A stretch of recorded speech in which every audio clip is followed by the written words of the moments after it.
عقابی روح جب بیدار ہوتی ہے جوانوں میں، نظر آتی ہے ان کو اپنی منزل آسمانوں میں۔ آپ نے اکثر آسمانوں میں عقاب کو اپنے پروں کو بغیر ہلائے بلند پرواز کرتے تو دیکھا ہوگا۔ یہ پرندہ جو ہمیشہ بادشاہت کی علامت سمجھا جاتا ہے، فطرت کے رازوں کو اپنے پروں میں سموئے ہوئے ہے۔ لیکن کیا آپ جانتے ہیں کہ عقاب کی پرواز میں وہ کون سی خصوصیات ہیں جو اسے ہوا کے راستوں کا بیتاج بادشاہ بناتی ہے؟ یہ ویڈیو آپ کو اس عظیم شکاری کی پرواز کی طاقت اور ہوا میں اپنے شکار کو قابو کرنے کے حیرت انگیز طریقوں سے روشناس کرائے گی۔ تو تیار ہو جائیں، کیونکہ ہم آپ کو لے کر جا رہے ہیں فطرت کے اس راز میں جہاں عقاب کا راج ہے۔ عقاب کے پروں کی بناوٹ اس کی بلند پرواز اور طاقت کا راز ہے۔ اس کے پر بڑے اور مضبوط ہوتے ہیں جو ہوا کو کاٹتے ہوئے آگے بڑھنے کی صلاحیت فراہم کرتے ہیں۔ اس کے پروں کے نیچے موجود خالی جگہ ہوا کو پروں کے درمیان سے گزرنے دیتی ہیں، جس سے یہ بغیر کسی رکاوٹ کے لمبے عرصے تک ہوا میں تیر سکتا ہے۔ دلچسپ بات یہ ہے کہ عقاب کے پر اتنے مضبوط ہوتے ہیں کہ وہ طوفانی ہواؤں میں بھی اپنا توازن برقرار رکھتا ہے اور اپنی پرواز کو قابو میں رکھتا ہے۔ عقاب اپنے شکار پر اوپر سے حملہ کرتا ہے اور یہ خاصیت اسے سب پرندوں میں ممتاز بناتی ہے۔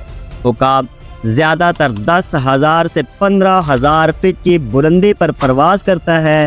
اس بلندی سے یہ اپنے شکار پر نظر بھی رکھتا ہے، اور جب بھی صحیح موقع دیکھتا ہے تو یہ بلندی سے نیچے جپٹ کر اپنے شکار کو پکڑ لیتا ہے۔ دلچسپ حقیقت یہ ہے کہ عقاب کی نظر انسان کی نسبت 8 گنا زیادہ تیز ہوتی ہے، یعنی وہ سینکڑوں فٹ کی بلندی سے بھی اپنے شکار کو صاف اور واضح طور پر دیکھ سکتا ہے۔ عقاب کی پرواز کی خاص بات یہ بھی ہے کہ وہ بہت کم توانائی استعمال کرتا ہے۔ عقاب زیادہ تر ہواؤں کا استعمال کرتا ہے اور اپنے پروں کو زیادہ نہیں ہلاتا، جس سے اس کی توانائی بچتی ہے اور یہ زیادہ دیر تک بغیر تھکے پرواز کر سکتا ہے۔ یہ تکنیک اسے ہزاروں میل کی دوری تک اڑنے کی صلاحیت دیتی ہے۔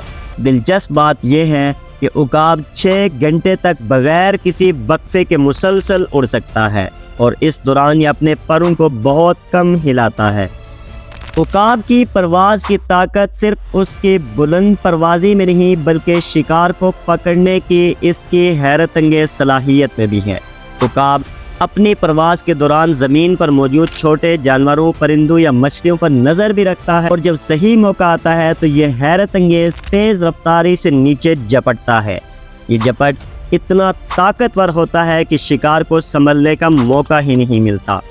دلچسپ حقیقت یہ ہے کہ عقاب کا حملہ کرنے کی رفتار 320 کلومیٹر فی گھنٹہ تک جا سکتی ہے، جو اسے دنیا کے تیز ترین شکاریوں میں شمار کرتی ہے۔ عقاب کو اپنی طاقتور پرواز حاصل کرنے کے لیے بہت زیادہ مشق اور محنت کرنا پڑتی ہے۔ جب ایک نوجوان عقاب پہلی مرتبہ پرواز سیکھتا ہے تو اس کے والدین اسے بلندی سے نیچے گرنے دیتے ہیں تاکہ یہ ہوا میں خود کو سنبھالنے کی صلاحیت حاصل کرے، اور یہ حیرت انگیز ایک قدرتی تربیتی عمل ہے جو عقاب کو اپنی پرواز میں مہارت حاصل کرنے کا موقع دیتا ہے۔ عقاب کو مختلف ثقافتوں میں بلندی، طاقت اور آزادی کی علامت کے طور پر دیکھا جاتا ہے۔ اس کی پرواز کی بلندی اور طاقت اسے فطرت کا بادشاہ بناتی ہے۔ عقاب کا پروں کو پھیلانا اور ہوا میں آزادی سے تیرنا ایک طرح کی خود مختاری اور بے خوفی کی علامت بھی ہے، جو مختلف قوموں کے جھنڈوں اور علامات میں نظر آتی ہے۔ دلچسپ بات یہ ہے کہ عقاب امریکہ، مصر اور روم جیسے ممالک میں قومی علامت کے طور پر استعمال ہوتا ہے، اور اسے بادشاہوں کے تاجوں میں بھی شامل کیا گیا ہے۔ عقاب 30 سے 35 سال تک زندہ رہتا ہے، اور اس کی پرواز کی طاقت اور صلاحیت اس کی زندگی بھر قائم رہتی ہے۔ بڑھاپے میں بھی عقاب اپنی پرواز میں کمزوری محسوس نہیں کرتا، بلکہ یہ وقت کے ساتھ اپنی پرواز اور شکار کی صلاحیت کو مزید بہتر بناتا ہے۔ عقاب کی پرواز محض ایک قدرتی صلاحیت نہیں بلکہ یہ فطرت کے ساتھ ہم آہنگی اور طاقت کی ایک داستان ہے۔ اس کی ہواؤں میں تیرتی ہوئی پرواز، اس کی نظر کی تیزی اور شکار کرنے کی بے پناہ صلاحیت ہمیں سکھاتی ہے کہ کیسے بلندی پر پہنچنے کے لیے صبر، محنت، مشقت اور مسلسل جدوجہد ضروری ہے۔ عقاب کی پرواز ہمیں یہ یاد دلاتی ہے کہ فطرت میں کوئی بھی کامیابی بغیر محنت کے ممکن نہیں۔ تو جب بھی آپ آسمان کی طرف دیکھیں اور عقاب کو دیکھیں تو یہ یاد رکھیں کہ بلندیاں ان کے نصیب میں ہی ہوتی ہیں جو اپنی حدود سے آگے بڑھتے ہیں۔